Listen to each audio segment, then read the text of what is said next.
Hi guys, good morning. So today, this is not my typical day kasi usually nasa bahay lang ako nakahiga, nanonood ng TV, kakain, ganun lang. But this day, medyo naiba siya kasi nung pagising ko, maganda yung tulog ko talaga. Pero nung pagising ko, medyo hindi magaan yung pakiramdam kasi parang ang dilim-dilim ng bahay kahit may araw na.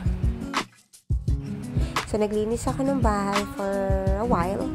And then, hiniwalay ko yung color sa white naming damit. Pati mga andi, sinihiwalay ko kasi hand wash yun. And, after nun, nagutom na ako. So, kumain kami ng anak ko. And then, hindi ko alam kung ako lang ba to. Usually kasi, pag naglalaba ako kahit may washing machine, wino-wash ko muna sa tubig bago ko siya ilagay sa washing machine. Then, after ko nang ma-play yung washing machine namin, naglinis naman kami ng anak ko. Sabi ko, tanggalin natin yung mga sachet. May nakita ko sachet ng Gisria, ng Fenty, ng shampoo sa mga halaman. At hindi ako natutuwa. Kasi gusto ko, bukod sa maliwanag, maaliwalas. So, hindi nagdalawang isip yung anak ko. Tinulungan niya talaga ako. Nagwalis siya. Gumamit pa kami ng tong. Kasi nga nasa loob talaga siya ng mga halaman. So, super nilinis muna namin. Kasi niwasa ko yung maraming langkab. So, winash ko na rin yung floor kasi puno na siya ng algae. Tapos, pinatapon ko sa basurahan yung mga dapat ipatapon. So, nagwalis siya sa labas din ng bahay. So, inisip ko na lang as bonding namin.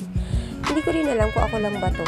Gusto ko kasi yung mga hanger pare-parehas. Kung may pula ko, may green, may black, kailangan pare-pareho siya ng itsura para hindi pangit. And then, nung tapos na yung nilalaban ko sa washing machine, medyo tuyo-tuyo na rin siya. So, nag-dry na rin siya doon sa aming washing machine. So, sinasampay ko para mahanginan. May mga iba na medyo basa pa. So, may mga time na hindi nyo ako nakikita sa screen. Yung mga puti kasi, hinandwash ko, pati yung mga undies.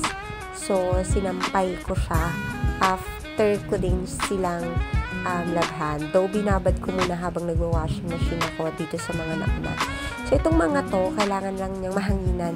Hindi naman nga totally kailangan pang maarawan kasi nga, medyo dry na siya. Meron yung iba dry na talaga, pero sinampay ko pa din. And hanggat maaari, ayoko sana tabi-tabi yung mga damit kasi feeling ko mabaho siya. So, kung makikita ninyo, puro halos lahat damit ng anak ko. Hindi ko alam kung bakit ganyan kadami yung damit niya. Pero, nilabang ko na lang din. So, ito yung naging ending. Dahil kulang yung sumpahin ko, nagtali-tali pa ako kung saan-saan. So, yun lang. Thank you!